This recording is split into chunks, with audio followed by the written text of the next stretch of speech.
All right, now we're going to look at another use of the roll. We're going to be setting up an omoplata, and it's going to be from the mounts. And I'll tell you something really quick.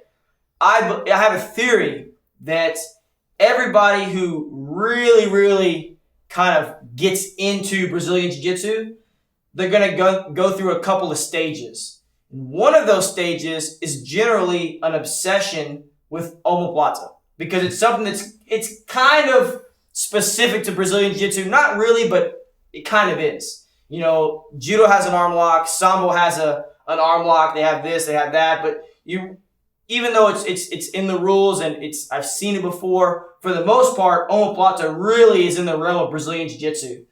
They've developed it the most. They definitely developed it the most, and they have a lot of depth in that position. So when I was going through my omoplata obsession, this is a technique that I kind of worked out. Nobody really showed it to me, and I worked it out, and I think it's really cool. It's a great example of how, again, to utilize those rolls. Okay, so it's actually going to be from the mount. So I'm going to be on top of my opponent here.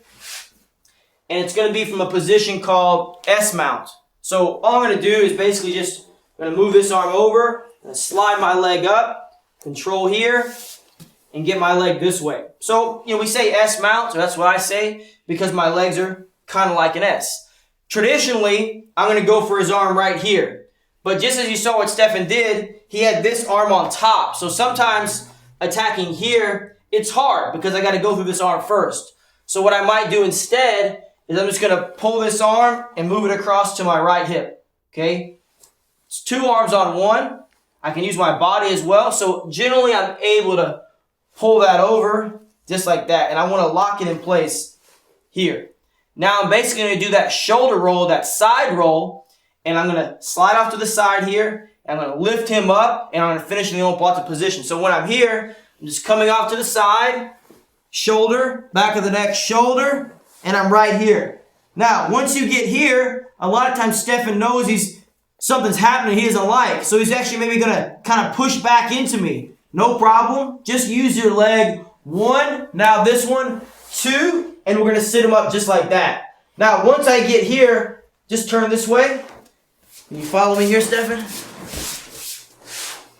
Because his feet are right in front of him, it's going to be hard to flatten him out. So once I get him here, now I'm going to change direction and take him this way. So I'll be able to sit up and finish in that basic position. Boom. So, definitely advanced, but it's something that's an option to, this is kind of like an off-speed pitch in baseball. So you're going to throw a fastball, and then you throw the changeup. Now, I didn't really understand what a changeup was for a long time. I said, what is that? And finally somebody told me it's just a slow pitch. And I was like, what?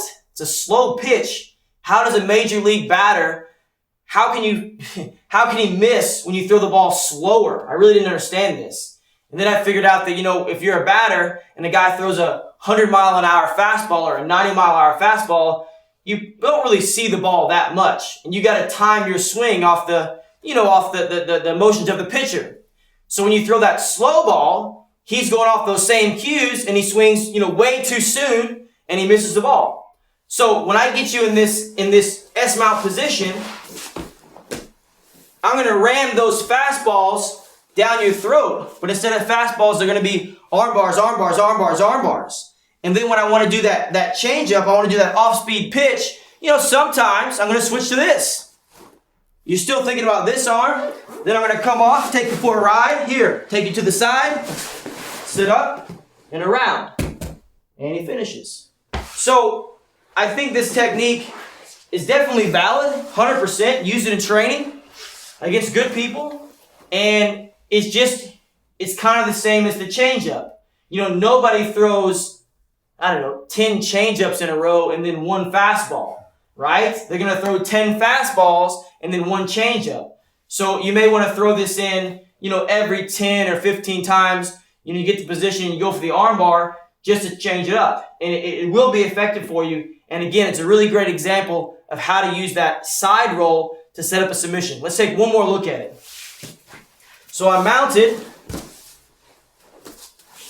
right here, hand on the collar, very simple. Gonna block his elbow, slide behind it, control. Now I'm in the S mount position. I'm thinking about this arm bar, but he's defending, so I'm just gonna pull his arm away and move it over. Once I get here, this shoulder's hitting first.